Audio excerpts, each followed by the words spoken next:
Nothing changes if nothing changes. 8 years ago, I was an overworked, underpaid architect. I was making $30,000 a year living in New York City, which, if you don't know, is really expensive to live in.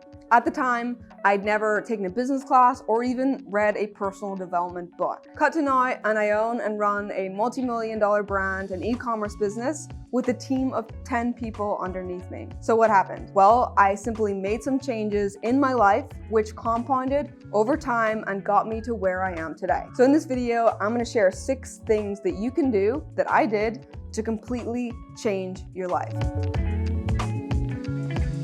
1, have a morning routine that starts your day intentionally. I know you've probably heard this on blogs and everything, like have a morning routine, but the reason we talk about it is because it works. I used to be so scattered in the morning, I felt like I was constantly catching up until I read the book, The Miracle Morning. He talks about getting up at 5 a.m. to create a morning routine. You don't have to do that. You don't have to get up at 5 a.m. The point of this is not to get up at a certain time, it's to start your day off intentionally. If you can plan how you start your day, chances are the rest of your day will go better. Oftentimes, the rest of the day gets out of control, things happen, but if we start our day intentionally, we can often win the day just in those 45 minutes in the morning. Number 2, think outside the box. By this, I mean the computer, your phone. That is where deep thought goes to die. So it's really important to step away from those screens and think outside of it. Come up with prompts to get your mind going, because that is where the great ideas are going to come from, is when you let your mind wander. That's why when we're in the shower, we often come up with great ideas, because we're in this sort of meditative state where we're not distracted by something else. You want to create a habit of not needing to be in the shower to come up with good ideas, but just giving your mind some freedom. So go for a walk without your phone or without listening to a podcast, which is difficult, especially for high achievers. I myself have this like, oh, I should be productive all the time.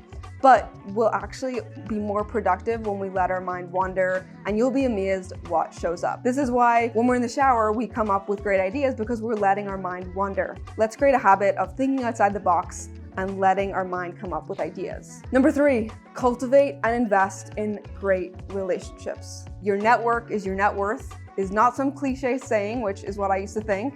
Everything is relationships.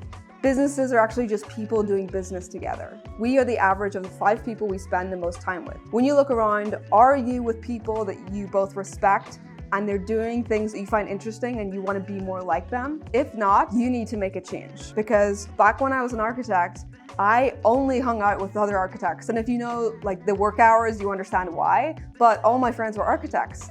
And when I started exploring entrepreneurship, I knew I needed to expand my network. I had to meet people who were doing what I wanted to be doing. And that's not to say that we're not friends with these people anymore. You really just have to be intentional of, I need to spend more time with and around people that are doing things that I want to be doing. Number 4, take 100% responsibility. It's much more empowering to take responsibility over our own life and what happens. When we fall into a victim mindset or we play the blame game, we've all played it, I played it, it's just a distraction that doesn't actually help us get where we want. So when we take responsibility, we will reflect on what happened and we can learn from it so it doesn't happen again. So while it's easy to play the blame game or be a victim, while we can't predict what will happen to us, we can control our reaction to it. You'll look back in the future at the things that happened that in the moment were bad and realize what you learned from it. And that will build perseverance, it'll build grit, and it'll actually push you further, even though in the moment it seems like it's a bad thing that's happening. Part of this is looking at everything that happens as happening for us. We just don't know why it's for us yet. So if I look back at past things that in the moment I was thinking were bad, when I look back now, I'm like, oh, that actually led to this thing, which was great. And in the moment, we're often too zoomed in that we can't see the bigger picture, or we can't see what this brought us. The term a blessing in disguise comes from something. So a gift you might be given, it doesn't come wrapped. We don't know that we're getting it until later when we can look back and see, oh, that actually led to this. So think of that, take responsibility and learn from it so that you can build that grit and also understand why that gift was given to you and you didn't know what it meant at the time. Now, if you've never done this before, this can seem kind of foreign, but once you get in the habit of looking at bad things in the moment as, okay, I'll learn from this, or what will this mean later, It will open up your mind and you'll be able to deal with those things better because you'll create a habit of thinking, okay, what can I learn from this? What are the lessons that I'm taking from this? Which can only lead to better things and also a better mindset in the moment. 5, approach with curiosity. Often anxiety or stress doesn't come from a situation, it comes from our expectations or judgments on something. So I find that approaching situations from a perspective of curiosity to be really helpful. For example, I remember in March 2020 when everything was crumbling around me, the business wasn't going well, I just found out an employee was stealing from us, me and my business partner weren't getting on, and then the pandemic hit. Even though everything was sort of crumbling and I was super stressed, my way of looking at that situation was, I wonder what this is gonna be like. I approached it from a learning perspective rather than a, holy shit, what the fuck is going on? I can't deal with this all right now. And when I look at it from that perspective, I think, oh, this is my first pandemic. What's this gonna be like? Or, oh, I've never dealt with this problem before. What can I learn from this? Or what lesson can I take?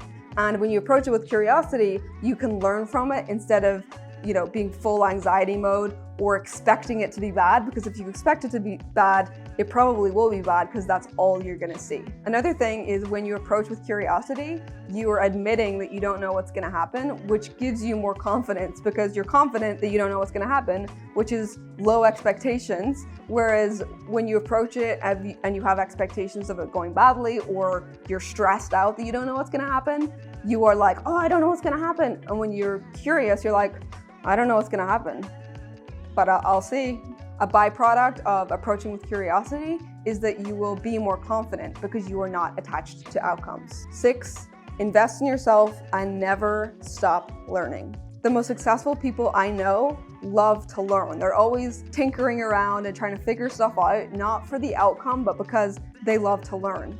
And when I left school, I'll admit it, I had been at school for so many years that I thought my time of learning was really over for the most part. It was a means to get a job, which was a huge mistake. A mistake that I see people continuing to make, thinking that they've already grown enough. If I hadn't continued to develop and learn new skills, I wouldn't be where I am now. I would probably still be in the architecture industry, I would be overworked, I'd be underpaid, and I wouldn't be feeling fulfilled. Over the last 8 years, I've spent over $70,000 on learning and education, not through a university or anything for credits. This is just things that I've been learning to constantly upgrade my skills, and I've got such a high ROI on it. One of my personal rules is that I never think twice about buying a book or a course I want. If I'm curious about it or I want to learn more, I want to feed that curiosity or that want to learn, and I think, oh, I'll get the ROI on that because I want to learn it or because I'm interested, I'll actually take the time to do it. And that's it. Those are the 6 changes, very small, but if you do them over time, just like compound interest on your money, you will see your life completely change. Oh, number 7, totally forgot, this is an important one. Subscribe to this YouTube channel because I will share more videos just like this one that could change your life.